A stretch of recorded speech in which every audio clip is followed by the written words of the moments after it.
Melody, can you hear us?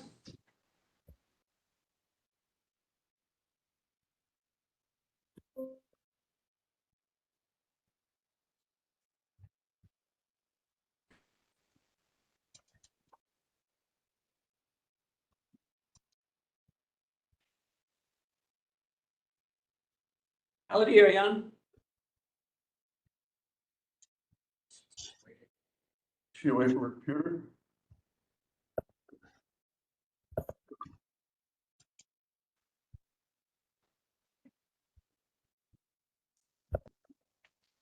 Well, we'll call a meeting in order then. We can five.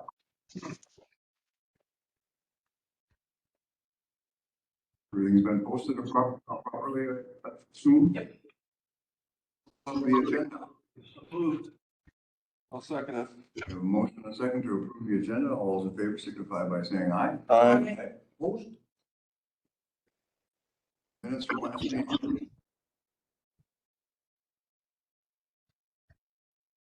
Somebody like to make that motion? I move we accept the minutes for the February meeting. Second. Motion and a second. All those in favor signify by saying aye. Aye. Opposed? Minutes are approved. Public comment? Public? Staff report? The full, I guess it was pretty much going to be on the grant stuff. It's just real quick. Really, no change in membership from last month. Next month, you'll get the first quarter. Get the first quarter numbers. Let's see. So, other than that, I don't have a whole lot else. Do you have anything? I think we talked about triathlon last time. Yep. That's a bigger. So I guess most of the stuff's going to come under the base and stuff. Okay. Foundation report? We continue to work on the endowment fund. We've got another meeting scheduled Wednesday with the local investment firm. And we're just continuing to plug them. Good. Innovation grant. All right, so in your packets, under this, I wanted to talk more, the study we'll talk under actually, I wanted to talk about the, for the innovation grant, the comparables chart that I sent in your packets. Just a chart.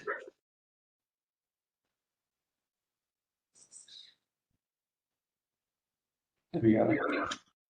Okay.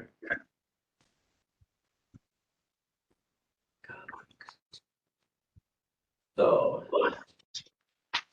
so basically, these are the six comparable facilities that we took a look at that we kind of compared to Symons. They were all they all had a different management style, which is kind of good to see. A couple of things I just wanted to point out. I won't go through everything in it, but we kind of try to find ones that were the same population area for the most part, and had a little mix of some of the different possibilities that we saw for management style. First one I kind of wanted to point out is the age of facility. Obviously, we're quite a bit older than the majority of the other ones. Cambridge is a little bit older as well. And then Mayville, noted they're 2002, but they have a very nice looking facility. They did note that they're due for some upgrades, but so they are a bit newer than us, but they did have a pretty nice setup there. But that really played a lot into the what people said about their facilities. Obviously, for us, capital improvements is one of our biggest areas of concern, and just some of the deferred maintenance and just things getting older and that type of thing. Some of the newer ones obviously didn't have those types of challenges, but that's our number one challenge right now. Mayville is starting to get into that a little bit, as was Cambridge a little bit. For a subsidy percent, if you look at that line, that was one thing that the IPA report did point out, was that we were basically talking tens of dollars, not hundreds of dollars, I think is how they put it. So in their terms, it wasn't, it's not like a huge impact, the subsidy that Symons does take. It does still add up along with other things, but as you see the subsidy ranges there, we're one of the lower ones along with Mayville. We're at 20%. 20% of our budget is subsidized by the county and the city. Whereas Mayville, 17% of theirs was subsidized by the city. And then you can see the rest of them were anywhere from 26 or so to 62%, depending where they're at. Other than Bloomer, which didn't have any subsidy, and they're pretty unique facility, interesting facility. I will point out that Bloomer, they do have their fitness center is basically leased out by a rehabilitation center. So the fitness side of their facility is run by a rehabilitation center. And they pull in $80,000 from renting out to them for that purpose. So they're essentially running their pool, and they have a very big lessons. So they have a lot of lessons up there, and their strength up there. Total members, you can kind of see there, we're actually right in the middle as far as total members. Only Black River Falls and Whitewater had more members than us. Yet we've got the smallest area, or the smallest square footage, and one of the smaller budgets. And of course, I highlighted also lifeguard hourly rates were quite a bit significantly below others, and we knew that coming in here, and we've kind of noted that, but I guess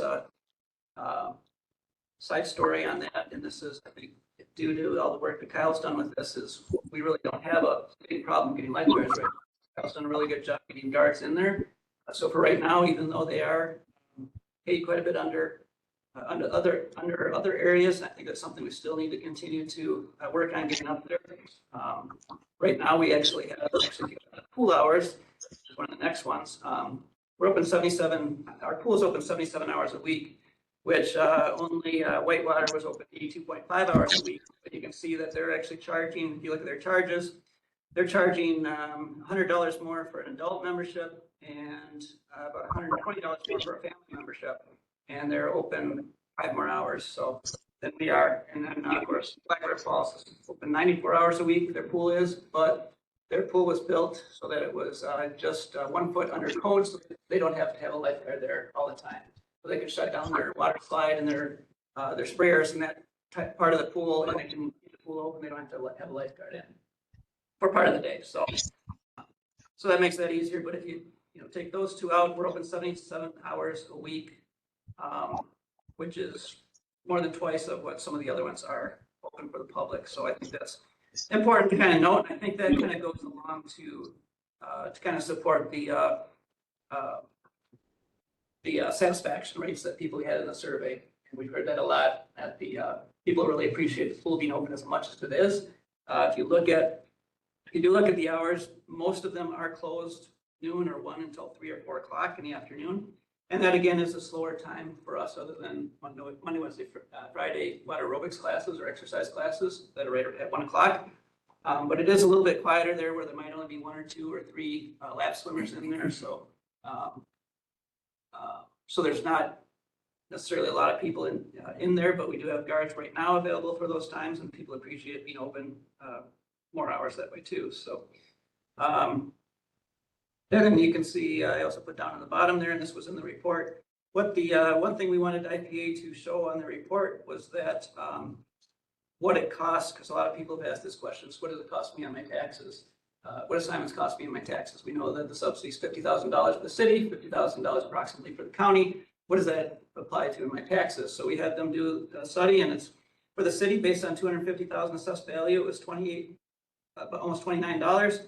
For the county, it was a little over $6 for their $50,000 subsidy on a $250,000 assessed property. So that's where that was at, and also in the report, which we'll talk about later, they also did one for the school district. I'd asked if they could figure that out for the school district as well, because there've been some questions. If the school district could take it over, what would that cost with school property taxpayers? So that's in that report as well. So any questions or comments on the comparable report? Again, it was, so the Mayville Tech Center, that's run completely by the city.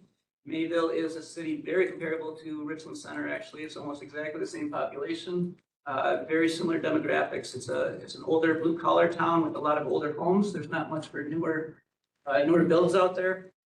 They don't have a lot of space to build. They're kind of a little bit confined in there with the space that they currently have. Their mayor had said that they've got a population of about 5,000 now. to continue to support their current municipal budget. They need a population closer to 7,500 to support that, so they need another 2,500 people. So they're looking at where they can find land, where they can do development, and they're really pushing to get development in there, kind of similar to what we're starting to look at a little bit here as well. But they determined that's kind of the route that they're looking at going, is growing or looking at incentives or looking at bringing in developers to bring in people rather than cutting costs. So they're not looking at cutting any of their costs that anything that they can save right now. They're looking at growing instead and bringing in those extra revenues. Sauk Prairie, that one's all run by the school district. It's only the aquatic center that they have, but they're completely funded by the school district. They just had not too long ago, a referendum, $12 million referendum to build new pools. Well, it was a couple years ago, I guess now, but very nice facilities. And obviously that shows what $12 million can do for you, of course. The Cambridge is, it's kind of combined with the school district and with the 501c3. So they also get fund $80 as well. They're a little interesting in that they're older. Their pool is larger than ours, and it's actually located in one of their elementary school buildings. And their fitness center is quite a bit smaller than ours, and it's older, and it's in their high school building. So they're opposite sides of the village, which is only about 2,000 people or so. So it's a weird setup. They don't have a traditional setup like with one facility. It's a little bit different, but their model of the Cambridge activities program is very well known in the state. They won a lot of awards through the Wisconsin Parks and Recreation Association, very well respected as a Fund 80 program that runs all their recreation programs for their community, their food pantry, their pool, their fitness center, that sort of type of thing. So that's a really good model that they've done with that. Whitewater is, the facility is owned by the school district and is run by the city. So the city manages the programs and the staff in the school owns the facility, the pool and the fitness center. The school also gives, I don't know if I put it here, yeah, $165,000 every year that they provide for capital improvements. So the city gets that, and if they can spend the $165,000 a year, or they can bank it if they don't need to spend it, and then they just use that for capital improvements for the facility. And then on top of that, the city provides a subsidy of $258,000. So they're a little bit larger community. But yeah, they show where school owns and city can manage, kind of a partnership that way. Bloomer talked about it a little bit. They're complete 501c3. Again, they've got a different setup, but $80,000 from rental. And same thing with Tag Center. So Mayville, they pull in a lot of money. That's where they get or a good chunk of their money from rental revenue. That's one thing that the director pointed out to us when we were there. They have 3 separate rooms that can be rented out, and they do get rented out quite a bit. And so that really drives down the subsidy that they need quite a bit, because they have that ability, and that's something we don't have right now. But something that Bloomer also has is the ability to rent out space. So that's one thing to look at in the future. Renting out to, for example, physical therapy, doctors, that type of thing, as well as meeting rooms or space like that, if we ever got that. And then the Lunda Center, that's kind of the gold standard. They've got a 501c3, but it's a very well endowed 501c3. They don't do any fundraising or anything. They just go to their foundation and say, okay, we need $800,000, and they would have a check on the spot, pretty much. So Lunda Foundation, I think, I don't know how much, you remember how much? It's like, I heard it's up to $80 million now in their endowment fund. Yeah, so they've got a ton of money. So they built the facility. It's a huge facility. It's a beautiful facility. They do have, so their school district up there does use Fund 80 to rent out part of the Lunda Center for a childcare facility. They do have childcare there, which is funded by Fund 80 and run by the school district. And it's right in the Lunda Center building, which is kind of handy for people that use the Lunda Center. That's also their senior center. Interesting thing there was Black River Falls is about 3,500 people, and they have 3,000 members. So, so that was kind of interesting there. And their membership hasn't gone up in 10 years since they were built, because their foundation just continues to give more money to cover that. The foundation director did tell me that to sustain their budget, they would need to have about 10,000 members. so. So anyway, but that's, obviously that's kind of everyone's kind of wish list, but, any questions or comments on that? Otherwise, that is our study, our comparables, and what we use to complete the report. So how much smaller is the pool that needs no pipe? How much smaller than ours? Yeah. Did they have its size in here? But Isn't 2,000 square feet the limit? So theirs would be like 1,999 square feet. Okay. It's at 2,000 feet is when you need a lifeguard, right, Carl? I think that's, Yeah, it's a square footage thing. yeah, it's a square footage. It's not a cubic foot, it's just a square footage. yeah, so. And, you know, and that's, you know, a couple others. Really, everyone pretty much mentioned how difficult it is to get lifeguards where they're at. It's everyone's kind of thing. And we had that problem for forever. Now we really don't have that so much, but that's for this guy. So, yeah. Any other questions, comments? Otherwise, it was interesting seeing, everyone's got a different way of doing things, and some things work for one place that don't work for another, and, we got some good things that people like seeing too, so we're able to share some information that way.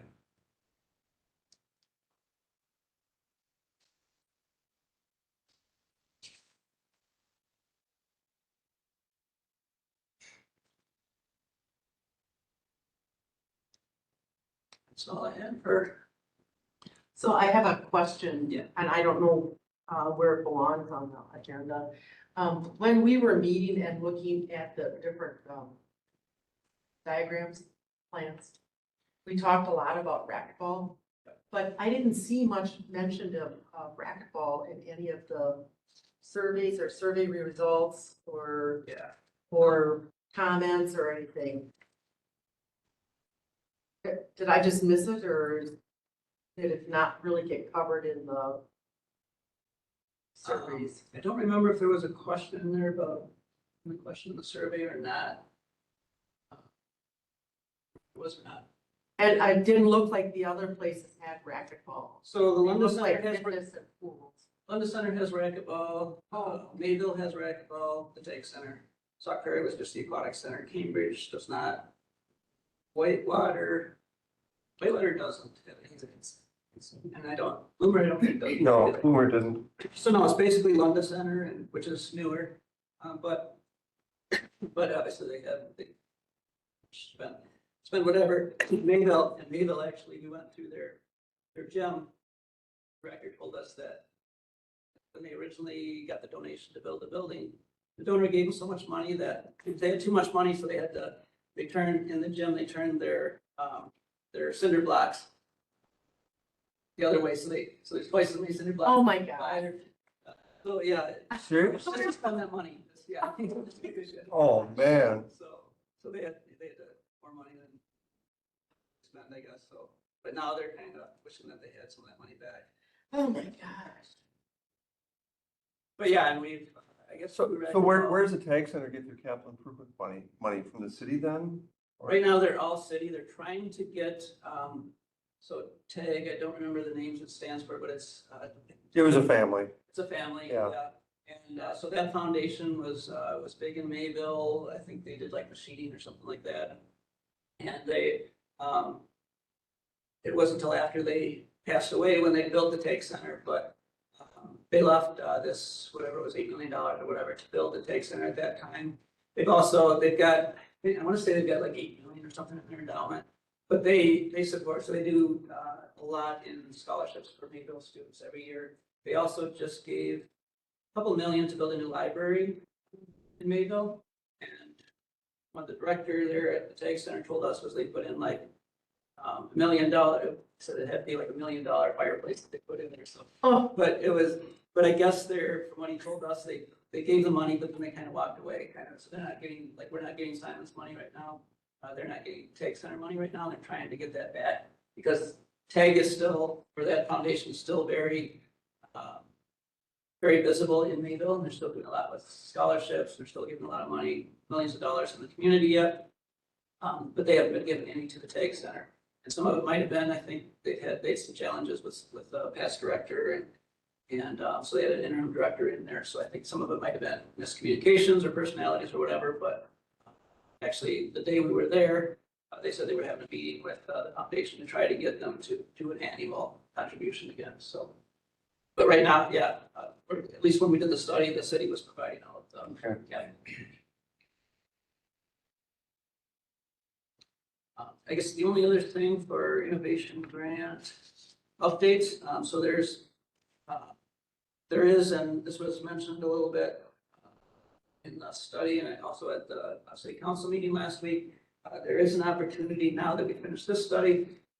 The state has 300 million set aside in the fund for a grant that actually goes to the next step for the most part. So for us, it basically gives the opportunity. The county owns the buildings, and the county's eligible for the funds, but it has to be an intergovernmental agreement between the county, the city, and whoever the other partner is to be able to transfer this, if it is wanting to be transferred. The deadline's a little bit too short that we probably won't have time to get it all together. It's May 31st deadline. There's 300 million in the March in the 31st. fund. March 31st. March 31st. You said May. The county has got a meeting. Yep, so the problem is, not with the county's ready, the city would be ready, could be ready. Well, the city, we've got a meeting special scheduled for the 30th. But the only thing is, the study had kind of said that the best route now, or the preferred route now, and what the city council was kind of saying, and we talked with Steve Board and with the school on Friday about seeing if, because that's the big question is, would they be ready? Because the school board has no idea, they've been anywhere near this. So to ask anyone to make a decision, that's going to be a long term. You take over Symons when you don't know very little about it, and you've got 3 weeks to decide. I told Steve I wouldn't do it. I would be comfortable doing it if I were running a city park here and the state said, hey, can you take over the state park for us? And you got 3 weeks to decide. I would advise the board not to do it at this time until we do a full study to see what it's going to cost us down the road, that type of thing. So I don't think that we're going to have time that way, but I do think that the school's going to start talking about it, and it might be, I think we're more interested in the longer term anyway. It is a good opportunity for, you get 25% of your last year's budget. So for us, it'd be about $120,000. You get that every year for 5 years, starting in 2026. So if we don't apply in 2026, there's no guarantee that that money is available. So once the 300 million is gone, other communities take it or whatever, it's no longer available. So there might be another application period later this year. There might be one next year. Once that 300 million is gone, it's gone. And then if we go after it next year, then we'd be eligible for 4 years. It's only 5 years from 2026, 2026, 27, 8, 29, 30. So it'd be $600,000 for the community. $120,000 obviously covers our operating expenses, more than our operating expenses. So if it was something that we could do, then obviously our operating expenses would be covered by the school district or whoever else would take over. Wouldn't cost taxpayers anything for 5 years. And then it would be transferred on to whatever else. But yeah, along with that, I mean, there's a few things with that. So the county can accept the grant because the county owns Symons, so it has to be transferred from the county. Technically, the city could receive the grant, so the county could transfer fully to the city, and the city could receive it. But as it said in the report, and as the city said, they're not going to be able to sustain this on their own, just with their budget right now, with their budget planning. So that wasn't really a recommendation from the report either. I guess I'm getting into that, so I should hold off of that till that action item. But so there's a couple of different things that that could happen with the grant. But again, that's this deadline's March 31st. I think there's a good chance there'll be another opportunity to apply for it. And that would probably give, if the school district is the route to go, an opportunity to really look into it a little bit more and find out something that's going to be a little more secure even after the 5 years. So that's a definite, no application by March 31st. Nope, it's not definite, so actually the county has it on, tomorrow night's, executive and finance committee meeting. Actually, Trish set up a closed session to talk about possible transfer, but I don't think they're gonna have enough information on anything, so they'll at least talk about the report. I don't know what they'll do with it.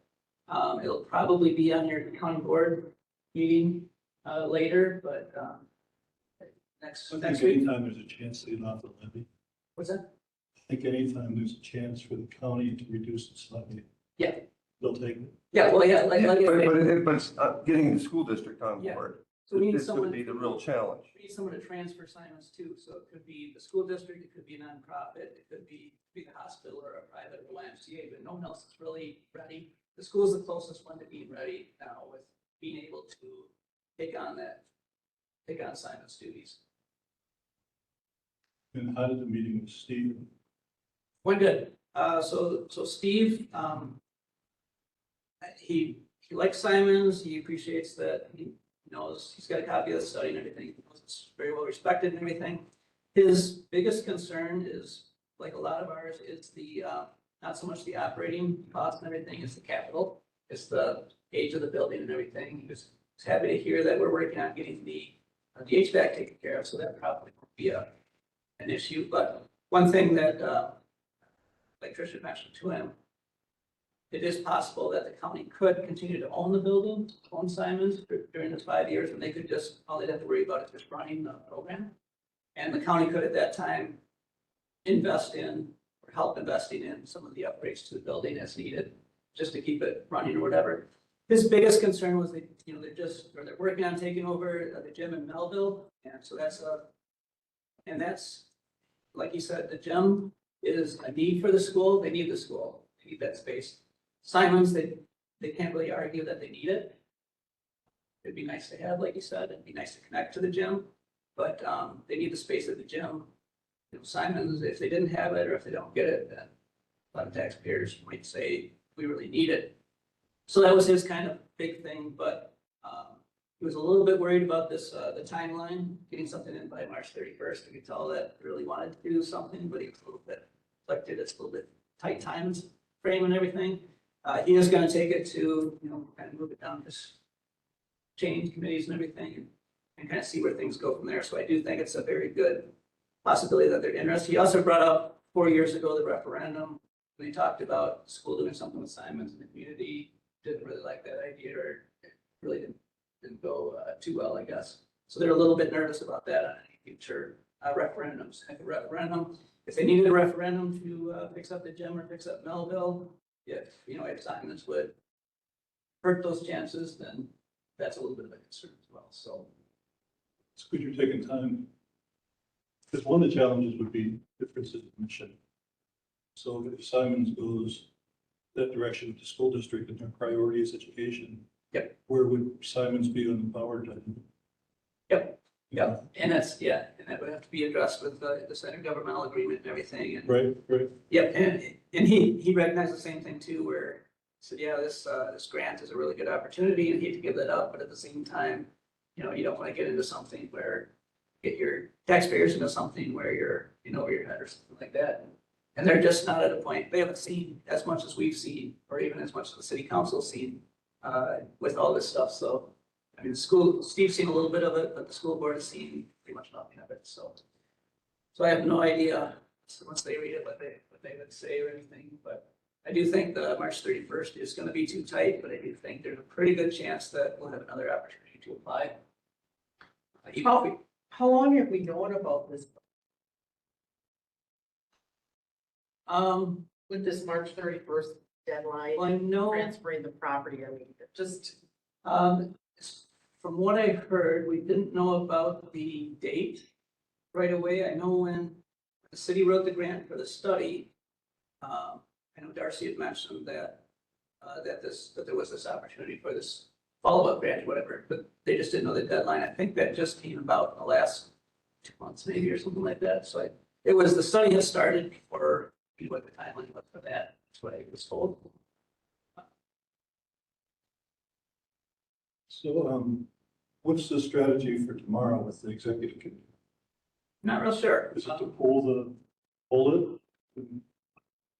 buy time, or is it go ahead with it, or just what you're? I think Trish is looking for a recommendation to the county board. So I think she's wants them to kind of read the report. First of all, see if there is a similar recommendation, like the city council hasn't made a recommendation yet, but there was kind of the mayor kind of asked if anyone objected to a special session to kind of talk about this possible recommendation or whatever. So there's not an official recommendation from the city council, but the coordination of everything is a little bit difficult too, but obviously the county's got to have their committees make their recommendations to county board. The city's got to do the same thing for city council, and then we've got to get these governmental agreements all together, and then the school's got to fall in there too. So we don't even know if the school is going to be in the SIP grant. I think both the city and the county would welcome change because of the tax levy. So taking time and then putting it out public would be important. Yep. So I commend you for your thoughts on that. Yeah. So Very wise. So it is moving forward, so that's a good thing. Making it more visible. But it is still, there's still a lot of work done, obviously. But the good thing is, I mean, everything on the report came, I mean, showed what we pretty much knew, that Symons is really well received by the community and well needed by the community. So it's just kind of, how do we best finance it or support it? Allow it to keep going, so.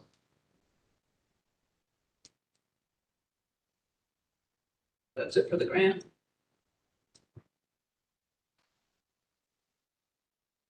Okay, building improvements. Building improvement, so we've been working with getting proposals from engineers for HVAC design. Trish had set a April 9th Public Works Committee meeting. County Public Works Committee will be looking at this we'll be looking at proposals for the HVAC engineering on April 9th. We do have, so Venture has given us a proposal and they've got some modifications to do and they'll send us back in. So they're looking, MSA Professional Services is going to be doing a site visit next week or so. They'll be putting in a proposal, and we got a proposal in from Rainmaker. Rainmaker does a lot of aquatic facilities. So we'll have at least 3 proposals to take to the Public Works Committee, but we've got to get the system designed first.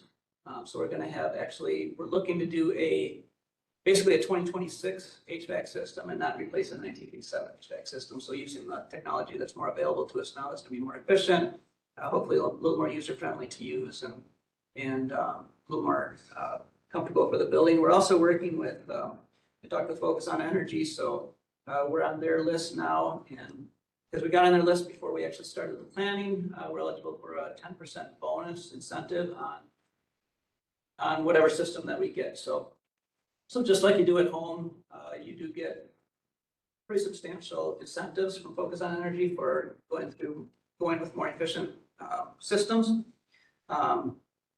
So we've done this in Baraboo. We had a 50,000 square foot civic center that second year there, we replaced the HVAC system. It was $1 million project, and we got a pretty substantial incentive from Focus on Energy because we did upgrade that system. So we're looking at doing that here. So Focus is going to work with whatever contractor we select to work with them to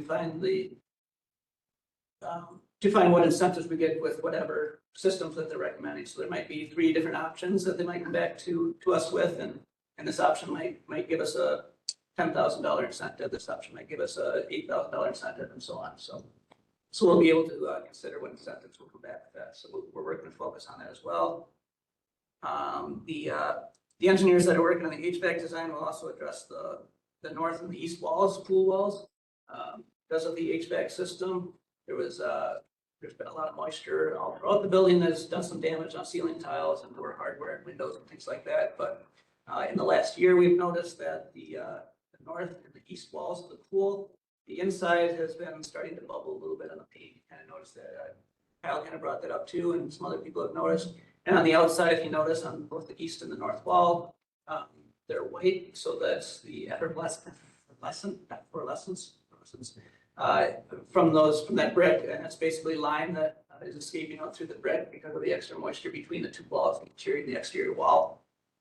We think the interior wall is supposed to be moisture proof, but we think that because the HVAC system works in zones, and it's a zone that's above the pool, that's separate from the rest of the zones.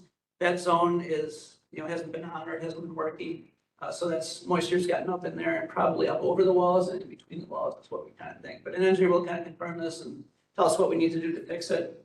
More than likely, it's the HVAC system should fix it, possibly a couple of extra vents or something like that. So it's not, I don't think it's going to be a huge, not like a rebuild this wall or anything like that. So, but it's something that they'll look at, correct, before it gets any worse. And the HVAC system that you're looking at would accommodate any changes that? Yes. Yeah, that was one of our things that we said we let all of the engineers looking know that we're looking at, number one, some interior modifications, possibly family rooms and changing some of the structure around, especially if we do something with the racquetball court, so they'll know that there's some interior stuff going, as well as potentially in the future, there'll be some sort of addition going, whatever else. So they'll be working in that in their plans as well. So it'll be one that'll be sleep. So that's kind of what we're working on for building improvements right now.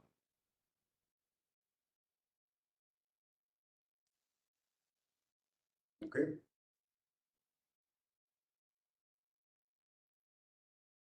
Future management models. All right, so we had a chance to kind of review the study. It's all 63 pages or whatever there was. But anyway, I guess just to kind of highlight a couple of things that were on there. Obviously, the survey came through very strong with people's feelings. And the thing that didn't surprise us was that the only negative thing that people were saying was the condition, basically the age things, specifically the locker rooms.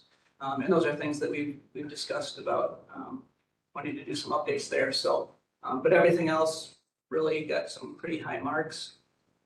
As far as the survey went,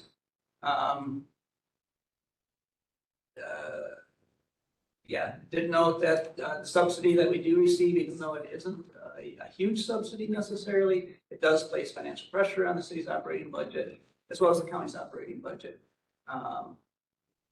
Just with everything else that's kind of going on. So that's a big reason why to look at this. Noted what we talked about earlier, the comparison with the other facilities that we looked at.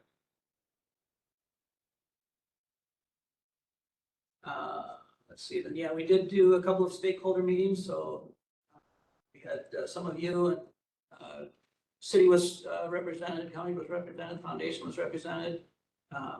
At these stakeholder meetings. So we talked about at the beginning of the project, we sat down and had a meeting, and then just last month, just before the public open house, we had another session with all the stakeholders to give input. We also had a public open house last month for the public to give input in addition to the survey from earlier. So there's quite a bit of opportunity for community input.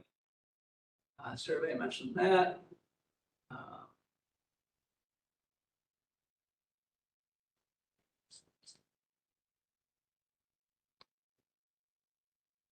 Yeah, there was, did do a facility overview. I did note that, yeah, we do have approximately 20 active members. One thing that I did ask them to point out in this report, because I wanted it to be shown, was that we do have more than 70,000 annual visits to Symons. There really aren't, I don't know of any other facility in the county that has 70,000 annual visits. So obviously, we're a little different in Sauk County because we have Circus World and Devil's Lake and everything. Devil's Lake had over 2 million visitors, whatever. So it's hard to kind of compare with that. But at that time, I remember we did something similar with our zoo there in Baraboo, and we noted how after our improvements, we were getting 48,000 annual visitors. And at that time, Circus World was promoting how they would get 55,000 visitors a year. So we were very comparable with Circus World at that time. That was 7 or 8 years ago. So you can see we're getting as much or more visitors than what Circus World is getting. So I think that's very important for a community, for Richland County that doesn't have a lot of facilities that have, so that kind of shows some of the tourism, the economic development, or the economic impact that Symons does have in addition to some of the other benefits.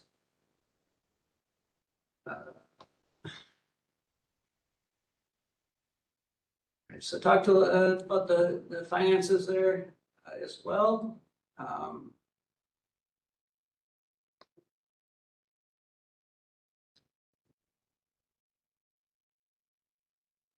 So then I think kind of the thing that a lot of people flipped to and what people wanted to see was what the recommendations were in the different models. So what they came up with was 5 different models. One of them, of course, being the current model, which is, status quo, where we've got the city and the county kind of shared management. Some would say it's been around for 39 years, and it's done well to start out with, but it's not a sustainable thing. It's not something that was, I don't think, ever meant to be this long term. If you look at it from the city side, for example, I live in the city, so I pay city and county taxes. So basically, I'm paying twice for Symons. And so, and that, like that showed. Plus I have a membership, so I pay. Plus a membership. Well, and that's the other thing, and we don't like in Mayville. Sacred number. So in Mayville, the city taxpayers pay for the subsidy. So city taxpayers pay the tax portion of the tax center. Members that live in the city get a 20% discount. So non-residents have to pay a little bit more. Here, we can't really do that. I mean, we can do non-residents for non-residents of the county. We do have about 300 or so members that come from Sauk and Vernon and other counties, not a huge number. But obviously, if Symons was a city facility, then we'd be charging non-residents or non-resident rates. So that's kind of the equity of sharing the tax burden. You've also got in the county, as well as the school district, it's spread out through more assessed property. So obviously that rate is smaller because more people are paying that. But in the city, for 250,000, we're paying about $29 or so. No, I was surprised. 50%, which isn't a ton of money. And I think most people would be willing to pay a little bit more than that to support Symons. But again, it's not, we're looking for something that's most sustainable. So that was kind of the one that was initially thrown out. And it's also for us, I think, it's more difficult to operate under that system because we got 2 organizations that we answer to. So it's to get anything approved, you got committees from the county, committee, and then county board. And then you've got city committees and city council, and then both of them have to agree, and then to get your budgets passed. So it takes time to get everything done, which is good for most checks and balances for most departments, but for a department like Symons that is heavily reliant on memberships and membership revenues, it's really hard you're expected to act a little more like a business as far as bringing in revenues and that type of thing. But at the same time, you're expected to answer to not 1, but 2 government entities, and there's a little extra red tape. It just makes it a little less efficient for us to be able to run things that way. Not impossible, but it also relies a lot of changes in boards, committees, mayors, and things like that, and a lot of cooperation that way. So if one thing goes sideways, and then all of a sudden you're really in trouble. So that one was kind of seen as not really a viable option. The top one that they had recommended, and the top one that I've been talking about Fund 80 since I came here 2 years ago, I guess. So it really is the same thing that I thought was probably going to be the best just for this community. Kind of came in the study that was one of the better models as well. Especially when considering this grant, because they're most positioned for this grant. There are some challenges. There's no perfect plan. They noted that as well. So there would be some challenges if Symons went to the school district model. And obviously, one of those big things would be the people's concern about, okay, now we're bringing in the school. So obviously, again, like Larry was saying, they are education focused, and we would expect that yes, that gives us the opportunity to continue to work close with the school district to do swim lessons and cooperative things like that. But at the same time, there are members that have been there for all 39 years that we've been here, that are seniors that are they gonna lose pool time? Are they gonna have to, is the building all of a sudden gonna get a lot tighter with activities going on? And so those are things that have to be discussed by the community as well. School district does have use of the Fund 80, and that's why I think, one reason I think it's really good. I've always been a big supporter of Fund 80 in communities like this, because Fund 80 is another tax, but it's a tax that doesn't go against your tax levy. So for example, one of the reasons a lot of people have said, well, why can't the city just raise my taxes? Why can't the county just raise my taxes so we can pay a little bit more for Symons to be here, or for this park to be here, or the library to be here? Well, we can't, because obviously you've heard the levy limits and the net new construction, and we just don't have any new construction going on, so we can't raise our rates without a referendum. We can do it with a referendum, but a lot of people don't like referendums for whatever reason. But Fund 80, you can do that, and that doesn't count against your school district or your city or your county tax levy. But it is another tax, and if the school district did do a Fund 80 and they taxed school district residents, I could say as a city, county, and school district taxpayer, obviously I'm paying less through the school district $100,000 subsidy than I am to a city and county tax payment by quite a bit. It's cut in more than half. But at the same time, I can't say that, well, I'll save that money because the city's going to cut $50,000, the county's going to cut $50,000. So they're not going to cut tax, but they're going to use it for somewhere else, because obviously expenses are going up. We need to pay for inflation, we need to pay for police, whatever else. So that probably won't be a tax savings. So that's one thing that we can't say, we're not going to give taxpayers a tax savings, but we are redistributing it under the Fund 80 and spreading it out. Again, there's the integration of facility operations. So that's one thing that I brought up that's actually not only with the school, but also with the city. One thing that we can't do with the county that I mentioned before is, because the county doesn't have a similar department, like a parks department, it's difficult for us to combine positions to make to cut back on some of our staffing, for example. Staffing is our largest expense. We really don't have a lot of fluff in any of our areas to cut, but staffing is the largest one, so that's the first one you would look at. We really can't cut staffing now because we don't have anything else. We're pretty tight right now. For example, in the city, they've got a Park and Rec director and a Park and Rec department. So there could be an opportunity where directors could kind of merge that way. You could get rid of, for example, a Symons director. My salary is about $70,000. That's 70% of your subsidy, basically, that you could get rid of if you could kind of combine those positions. Similar with the school district, they've got light positions. Also, maintenance would be a big one with the school district, where maintenance positions could be kind of combined, and we could kind of get rid of some positions that way. So there's the ability with that with the school district.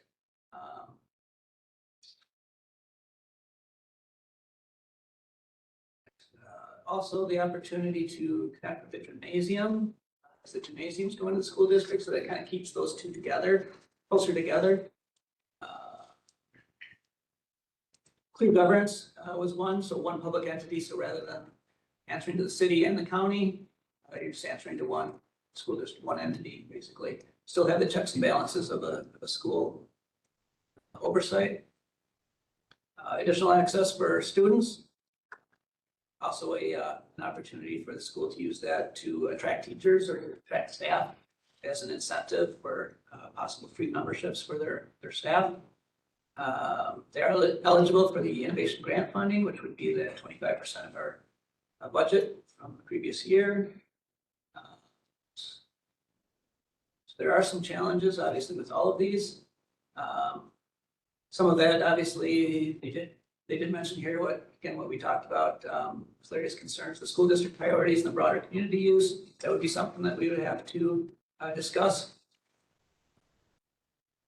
The tax levy shift to the school district. So that's obviously the school district taking on some additional responsibility there. And then communication would be the big part to make sure that people understand that, how that works.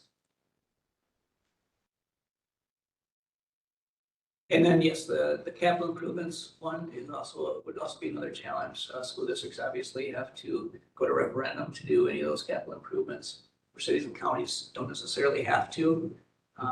So if there was, for example, the HVAC project, would have to go to referendum if this was a school project. Makes it a little bit more difficult. And then that's always a chance that your public can say, no, we don't want that, and what do you do? That a lot of school districts are facing now. Private entity ownership was another model that, a second model that they did say is potentially viable. Not as ready as the school district is at this point, but of course the school district needs to get a little bit more to get ready too. Private entity would be like, for example, the hospital. The hospital took over Symons, and there were actually the Whitewater model. At one time, the school district owned it, and the hospital down there ran it for a few years, and they didn't make money off of it, so they left. So that's one of the challenges that come up with this as well. A private entity technically needs to either make some money or at least break even on it, and that's, as you see, we get a subsidy, so. Our hospital is a nonprofit. Yes, I believe so. yes. Yeah, so that would be under the nonprofit, so yeah, my fault. But yeah, for a for-profit, that, Like a Fitness 14 or something would buy it. Yeah, buy it, yeah, Or or a it could be YMCA. like one of the dairy plants or something. Oh. wanted to. Yeah, it could be a sponsored thing like that, or, yeah, for-profit would be, it would be very difficult to get a for-profit. Just with the swimming pools always lose money, and for private, it would be very, very difficult. So there are some challenges with that, but it is eligible for the grant transfer. But the biggest problem with that would be the risk for long-term, just because we've seen, if they don't make money and if they can't find staff or whatever, that does make it a challenge for the community that expects it to be here. Nonprofit would be like the foundation or the hospital. YMCA is kind of in between there. So YMCA would be the big, and we didn't put YMCA in the study, just we took it out just because we don't feel it's necessarily the right fit for the community. The biggest challenge so I like YMCA's. I've got a lot of respect for YMCA's. I think they work really well in a lot of places. One of the issues here, I think, would be, and I've heard from a lot of other people that have said the same thing, that so there would be oversight from an out-of-town board. So the YMCA doesn't do standalone Ys anymore, or they won't allow. So you have to be a branch of another Y. And it has to be a close Y, so it would have to here be either La Crosse or Dane County. Possibly could be Greene County, but I don't think they'd come up this far. Dane County was the only one that was interested before, and they really wanted to see the gym and program, so they'd need additional income to offset the cost of the pool. So running T-ball programs, running soccer programs, I think it would be tough for the Rotary Club to give up soccer and let the YMCA run it. The city to give up their recreation programs and let the Y run it. So there'd be a little bit of difficulty there, but the big thing I think is the cost.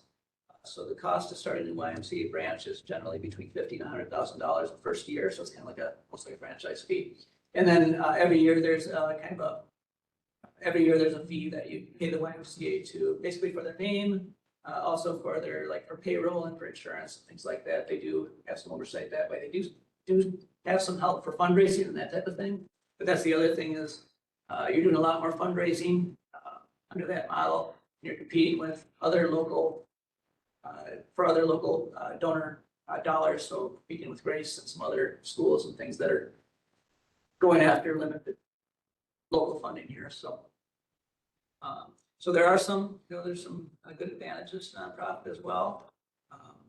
You're kind of out of those public restraints and handcuffs, so you're able to work a little bit more freely. You have some tax benefits, obviously. There's a clear governance on it, reduction in public financial exposure, as long as you have a strong foundation, and that's where the Lunda Center obviously works really well. If you've got a good endowment, a good strong foundation that's going to be around for a while, it's financially strong. That works really well. We don't have a real good source for that yet for a nonprofit, but that is another model that was determined to work well. The city-county status quo was not recommended. Again, we talked about that. The other one, the Model 5, was a single entity ownership. they didn't really recommend that one. I don't necessarily think that's a bad thing. I think it's only not recommended because of the comments that the city and the county have both made that long-term, the budget just doesn't look like it's gonna be there. For me, like I mentioned, there are opportunities for Symons to kind of combine some positions or possibly some operational costs. More so with the city because they already have a park and rec department in place and they already have a pool in place. So there's some efficiencies that could be made there, but there are the challenges of the money's just not there. And it's a small taxpayer group to cover that. So, but it is possible. Just so you know that it's more of what my concern isn't really that operating expense. It's not much. $100,000 isn't that much. I'm not really worried about that. It's more the number one, the capital on the building. Obviously, it's an older building, but number two, having a strong, I guess, umbrella to oversee Symons, basically. So you need that for insurance. The good thing about city county school district is there is that kind of recreational immunity availability where you don't necessarily have, when a nonprofit, you don't necessarily have that. You're a little more at risk for insurance, things like that. So having that kind of blanket, I've always been under city until now I'm under county, so I've always been under government. And there is kind of a comfort that kind of just having that above you where it's a private business. You've always got something hanging over you that way. So I'm going to test the waters in terms of the minutes that are record. So I'm wondering whether or not, after reviewing the 5 models, that it would be consensus that we think of the 5, either the school district model or the nonprofit model would be the most efficient. And we think the other 3, the current model, city or county model, or a private model, would be not on the table. So I just want to test that. Yep. See what people think. It's probably fair. Yeah, and I think that's what Trish would like to see to move forward. What we need to move forward is to kind of get your input, your recommendation that can kind of. Because if she could use that tomorrow, that would be helpful. Yeah. Yeah, definitely. Because obviously this is the closest oversight group that really, I think, the opinion matters the most as far as how you see the structure. So I will make that motion.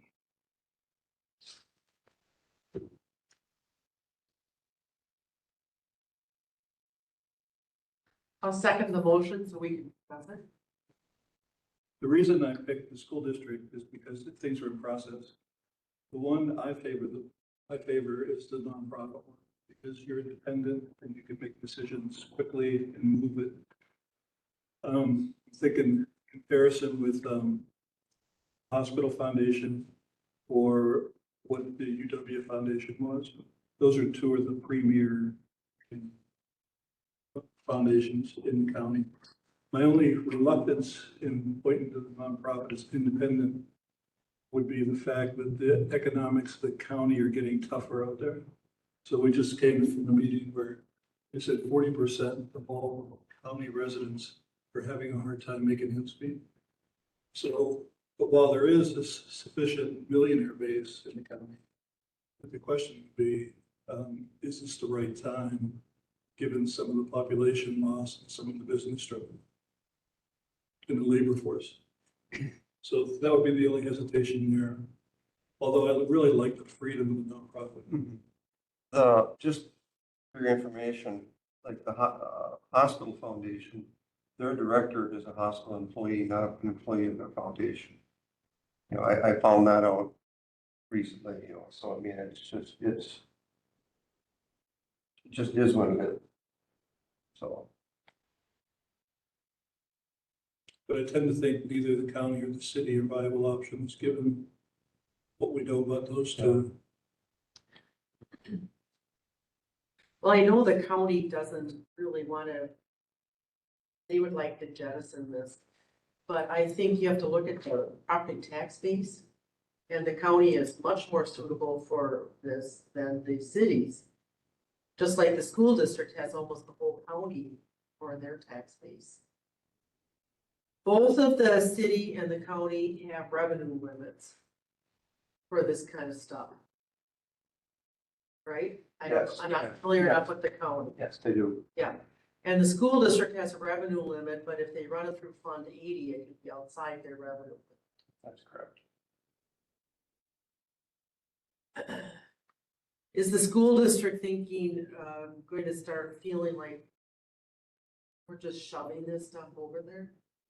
Well, and that's something that I was actually just thinking about before this meeting, where it might be wise for us to talk about kind of the transitional period in addition to this grant, so that they don't feel like it's just being thrown at them. So maybe part of the intergovernmental agreement is where the county agrees to continue to own the building and pay for some of those capital expenses if they're worried about that. So investing in the building while the school maybe starts taking it over, so they don't have to worry so much about that.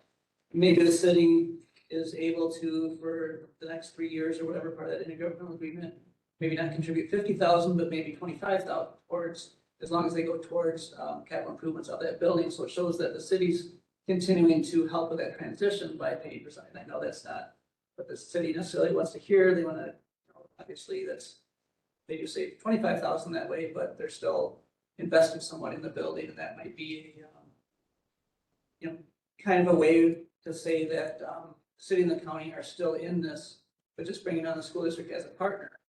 So it's a three-way partnership. Basically, we're going to transfer it over to the school district through Fund 80 or whatever. But that way, then the city and the county are still, there's not necessarily an easy way to get out of this or whatever, without looking like, we're passing this off or whatever, the city's passing this off. Well, that is one way. I was also thinking, should we actively look into nonprofit? There's Southwest Partners, there's, I know Sauk County's got a community nonprofit thing. I don't know what they call it, a fund or something. The foundation, It's a foundation, but they got something, that's, you know, that's just for investment. I mean, that's if- just if- for donations. well, it's for basically helping entities establish endowment. So it's not an entity that could take over and operate, which is what I think you're Right, leaning but toward. I guess I was thinking, instead of putting all of our eggs in the public sphere, should we take a look at nonprofit of some sort? I don't know. I don't know enough about it. That motion would open up the possibility for that to occur. Yeah,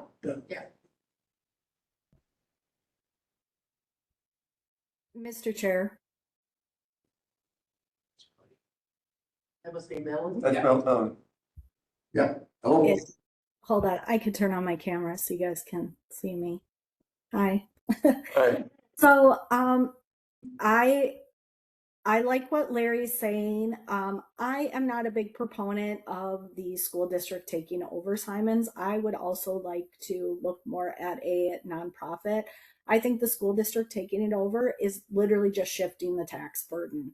It's not relieving a tax burden on the taxpayers. It's simply shifting it. Fund 80, well, it sounds great in theory. Fund 80 has no levy limit cap. So the school district, as long as they adopt it into their budget, they can set that Fund 80 for Symons at whatever they want. That goes on the taxpayers still. And again, it may be, it's just a shift of, it's now school district residents that are going to be paying the taxes, not necessarily everyone that lives in the county. And then again, the innovation grant is simply if you are awarded it, you have to apply for it and you have to be awarded it. So there's a lot of just shifting of tax money I don't feel it would alleviate the tax burden on the taxpayers. And again, as far as grant money and additional funding, you have to be awarded it first. It's not guaranteed. So I would be a proponent of looking at a nonprofit to take over Symons.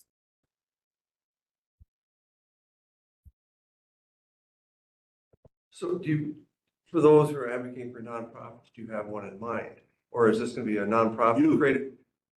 Okay, so then, Symons itself becomes so 501. okay, so you understand what you're asking for. You're asking for a nonprofit to come into this cold, come up with $100,000 a year to subsidize operations, plus come up with money to do hundreds of thousands of dollars worth of capital improvements, be able to sock that kind of money away or, spend it.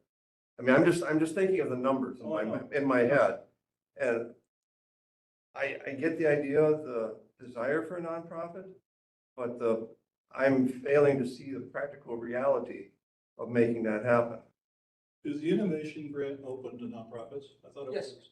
Yes. So you could get 126,000 for 5 years, which would give you sponsoring money to put in the pieces you need to do. Well, and that would just cover operating expenses. That wouldn't touch capital improvements. It's unrestricted. You can spend it however. Yeah, but, okay, assuming that the finance assignments don't change, Right. it'll all go for operations.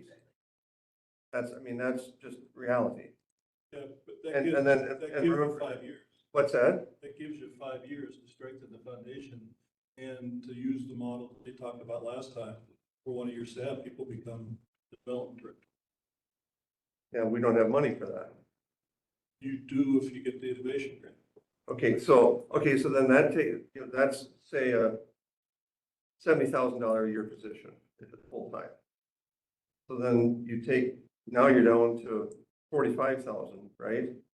For offsetting or covering the expenses.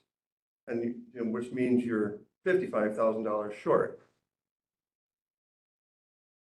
Cover operating expenses, and we haven't touched anything with capital costs yet. You follow what I'm saying? Are you following my math, Larry? Yeah, I mean, I don't disagree. If the foundation had $50 million sitting in our endowment fund, I'd be having a completely different conversation I here, know, but we don't.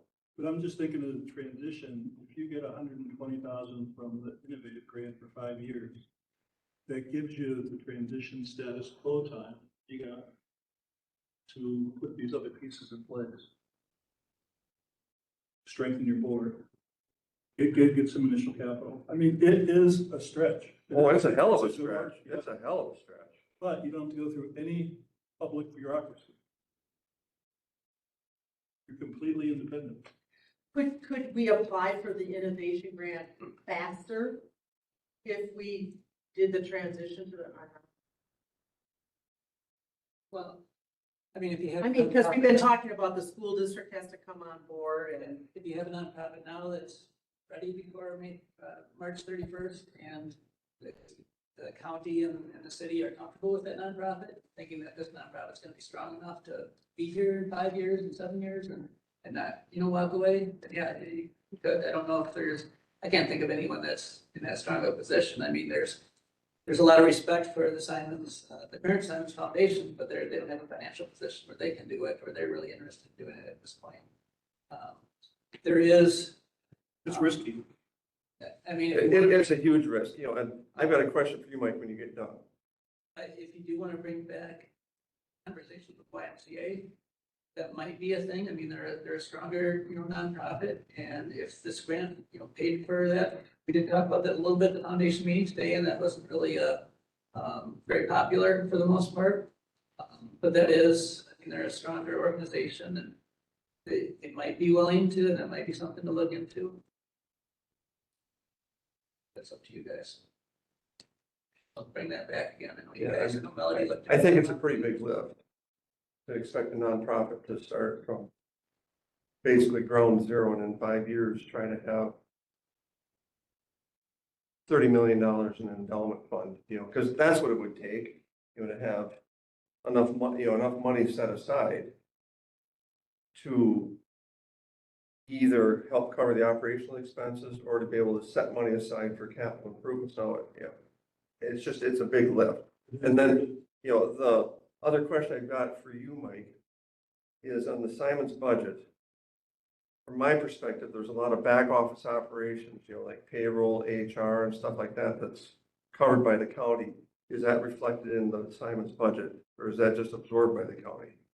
No, so there's, for example, the IT salaries and stuff like that. And yeah, payroll, stuff like that, that's not in our budget, so that would be, if we were paying for those, if we were on our own right now as a nonprofit, it'd be more than 100,000, because we'd have to pay for, we have to contract for payroll, we have to Okay, contract all for right. IT. So it would be a little bit more than that, so the county Yeah. does pay a little bit more than. I mean, so the county is absorbing some of that. Yeah. Okay, that's what I thought. Um, Possible, I think you might have a better chance if the building itself didn't go along to a nonprofit. So you might get a nonprofit that might be willing to run the operations of it and just have that $100,000. So for 5 years, 100 or whatever, if it's payroll and stuff. So Yeah. management company. The management company, so for 5 years, they'd have this grant, potentially have this grant so for 5 years, it wouldn't cost them anything, and then after that, but then you'd have to have agreement from, the county or possibly help from the city to continue to Handle make the cap- upgrades to the building so that that nonprofit wouldn't have to worry so much about the upgrades to the building. That's about the only thing. I like the school idea for a couple of reasons. We used to have a co-op with River Valley for girls swimming, which would be an addition for the school to have. And eventually the girls that were interested in the Richland Center side decided they weren't interested. But it makes sense because of the location too. But a nonprofit is maybe a better choice for taxpayers. Yeah, but we could only have a London corporation, we'd be in business. Yeah. Yeah, I mean, if there's a That's- donor out there that'd be willing to donate $30 million to, as a Kickstarter campaign, all right, let's have a conversation. See, what helps strengthen that nonprofit is you have over 40 years' experience in doing this. It's a well-loved community. So, and you got a growing retirement base of constituents. Mm-hmm.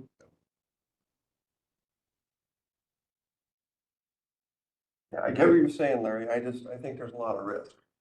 I- It's risky to go to school. Yeah.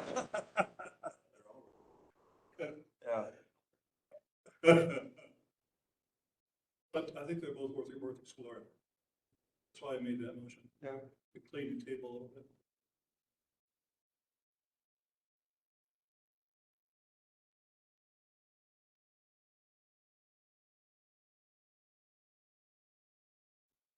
I need to come to the executive and finance committee.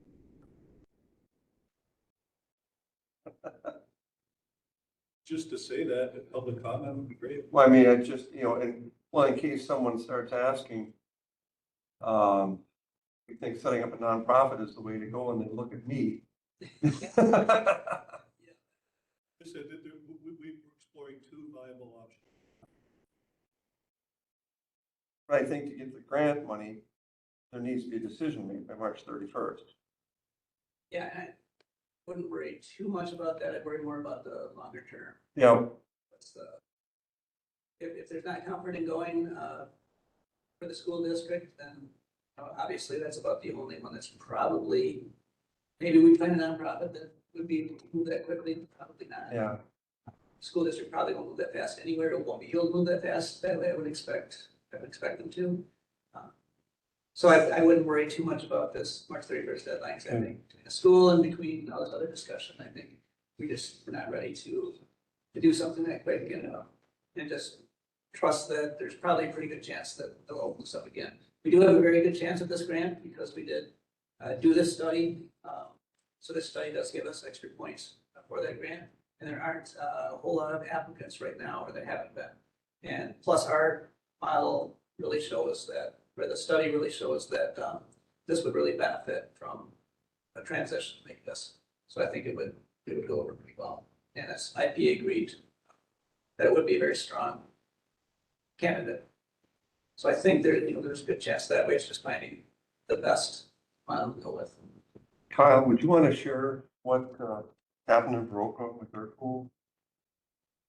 Run in Y to run it, they give it back. They brought in, The YMCA, oh, and then the YMCA walked away. oh, It didn't seem to fix their solution or their problem.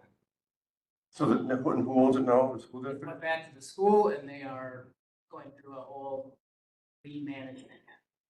The whole facility. They must be hiring all new people. Because the Y couldn't even fix those issues. The only way we get a Y in here is if we did more than just Symons, so it'd have to be recreation programs, it'd have to be soccer programs. It had to be the gym too, probably. Yeah, probably the gym, yeah, so that would be it.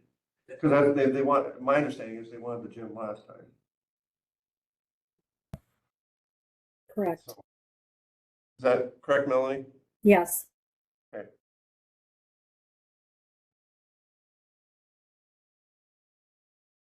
So we have a motion and a second.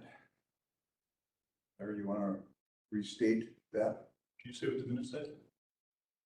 I move to recommend a nonprofit school model, seconded by Rachel.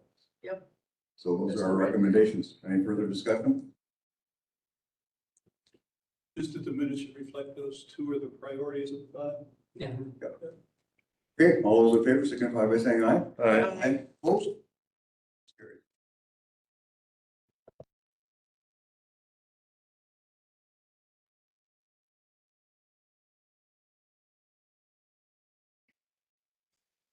Are you comfortable with that direction? Yeah, I'm comfortable with anything, so, we'll make anything work. Anything, but I would prefer to get out what we have right now. I don't think it's the best thing, just long term, no offense, I mean, nothing against the city or the county, both of them are great to work with. But it's just, I think we've got better options out there. Okay, needs for priorities for the complex. All right, so passed out tonight. is this different than the one It's- that you had the other? The only difference, what I did was, I just changed that where the family rooms are. I think in the other one I had 2 rooms. I went out there and I remeasured and we can get 3 family rooms in there. And the other, Oh, yeah, there's a different, I was trying to, yeah, and the other thing I did, I think I had the hallway between there. I think I had it split into 2 hallways, so it was separate. So the people coming out of the family room didn't go out in so the access to the pool was kind of separated. So people coming out of the locker rooms in the pool wouldn't be walking in the same place that public might be walking into the pool to keep kind of some of that water off the floor and that type of thing. But we really don't, I was looking at it a little bit more and it's gonna be pretty tight with that. And the other thing is, there's really not a lot of traffic that would go into the pool that don't go into the locker room first anyway.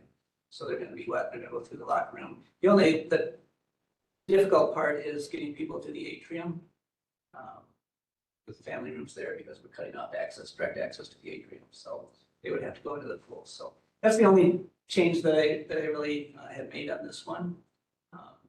But this is, and I had noted too that when we have HVAC engineers coming in to look, they're also going to look at the adding family rooms on, so they might have some suggestions for something better as well. For a different layout, but they're looking at getting us some prices for that we can kind of pass along to the foundation to start working on a campaign to raise some money to get family rooms in there. So that's kind of what we're looking, but that again works inside the current building envelopes. We're not looking at doing anything to the exterior to make sure we get those family rooms in. And then that would also obviously move some things, move the lobby over and take out the racquetball courts, which we talked about at the last meeting, and then expand the weight room. And the other thing that allows, depending on where we put the fitness classroom, but that the fitness classroom could be separated now so that it could be used as rentable space when there's not fitness classes going in there. So that could be rental revenue that be bringing into us as well. And we could put windows on the back side there, so put windows in. That was the other change I think I made. Put windows in. Put your windows in. Someone else asked for windows in the fitness room. All right. So, well, we have those nice windows And they have to be closed up all the time because the Zoom, doesn't pick up when the windows are open. Gotcha. Yeah. So anyway, just kind of showing, that things could fit in there. Still be a little bit tight or whatever, but, could be done for. Do you need a motion? And those family rooms are big enough to get out wheelchairs in? Yep. Yep, yeah, that's why I had two in the original one, because I wanted to Yeah. make sure they were big enough, but I went and I took another look at it. And plenty of room. There's 3 of them in there, so. Yep. So yeah, I'll just, we'll be meeting, like I said, we'll be meeting with the engineers, this month, so hopefully we'll have some, possibly at the next meeting, a little bit more information, getting some plans done. Any committee correspondence? Future agenda items? No, take them up to the board. Motion second, all those in favor, signify by saying aye. Aye. Opposed? Guess we're adjourned.